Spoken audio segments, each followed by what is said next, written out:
Hello everyone, welcome to stenographer dictations.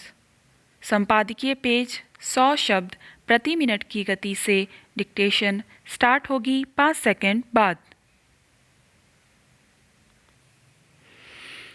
वैश्विक मंचों से बार बार कश्मीर मसला उठाने वाले तुर्की को कड़ा जवाब दिए जाने की ज़रूरत है। केवल विरोध दर्ज कराने या कड़ी आपत्ति जताने भर से बात नहीं बनेगी।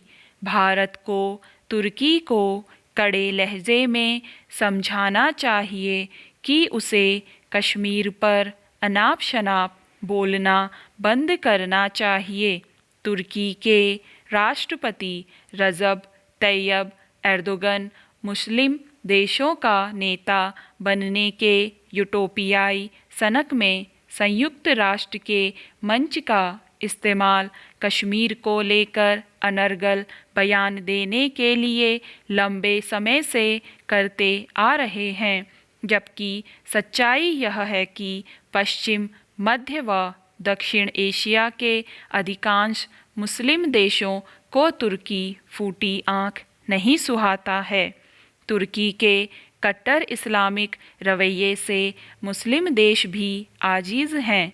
इस वक्त अधिकांश मुस्लिम देशों के भारत से मधुर संबंध हैं और वे कश्मीर पर पाकिस्तान के प्रोपेगेंडे को समझते हैं।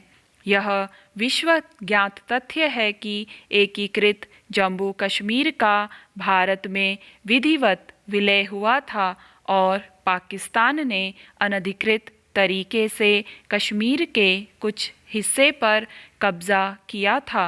संयुक्त राष्ट्र भी यह बात जानता है कि पीओके गिलगित बाल्टिस्तान समेत समूचे जम्मू कश्मीर भारत का अभिन्न अंग है। पीओके पर पाक का अवैध कब्जा है। यूएन प्रस्ताव के अनुसार भी पाकिस्तान को पीओके व गिलगित बाल्टिस्तान खाली कर देना चाहिए। यूएन ने ऐसा करने के लिए साफ कहा था। विश्व यह भी जानता है कि कश्मीर भारत व पाक के बीच द्विपक्षीय मामला है। ऐसे में तुर्की के पास किसी भी रूप में कोई अधिकार नहीं है कि वह भारतीय कश्मीर के बारे में कुछ भी बोले।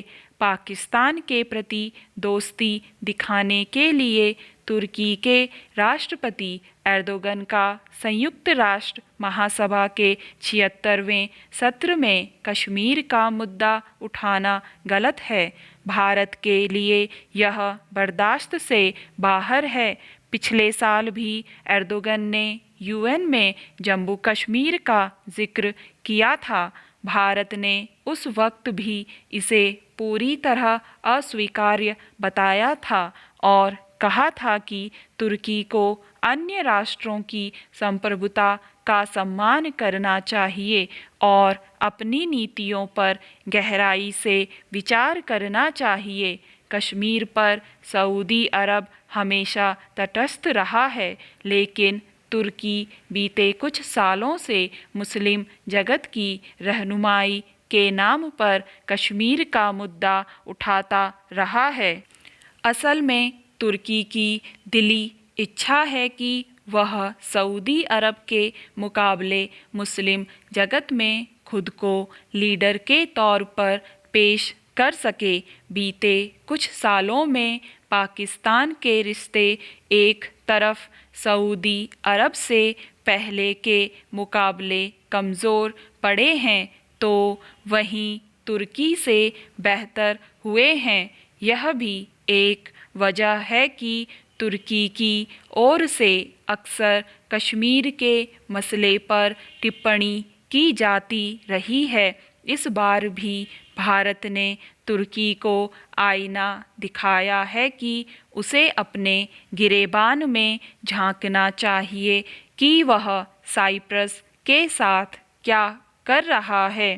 विदेश मंत्री एस जयशंकर ने साइप्रस के अपने समकक्ष निकोस क्रिस्टोडोलाइडस के साथ द्विपक्षीय बैठक पर साइप्रस के संबंध में संयुक्त राष्ट्र सुरक्षा परिषद के प्रासंगिक प्रस्तावों का पालन करने की आवश्यकता पर जोर दिया।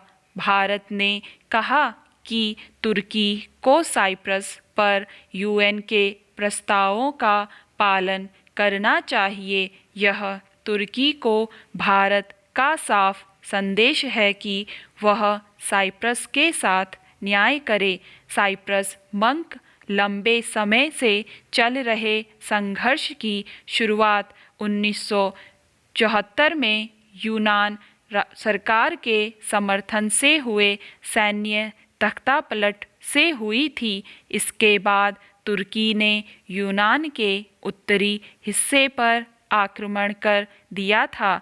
तब से साइप्रस पर अवैध रूप से उसका कब्जा है। भारत संयुक्त राष्ट्र प्रस्तावों के तहत इस मामले के शांतिपूर्ण समाधान की वकालत करता रहा है। तुर्की को कूटनीतिक रूप से कठोर संदेश दिया जाना ज़रूरी है। भारत को बिना देर किए ऐसा करना चाहिए। स्टॉप।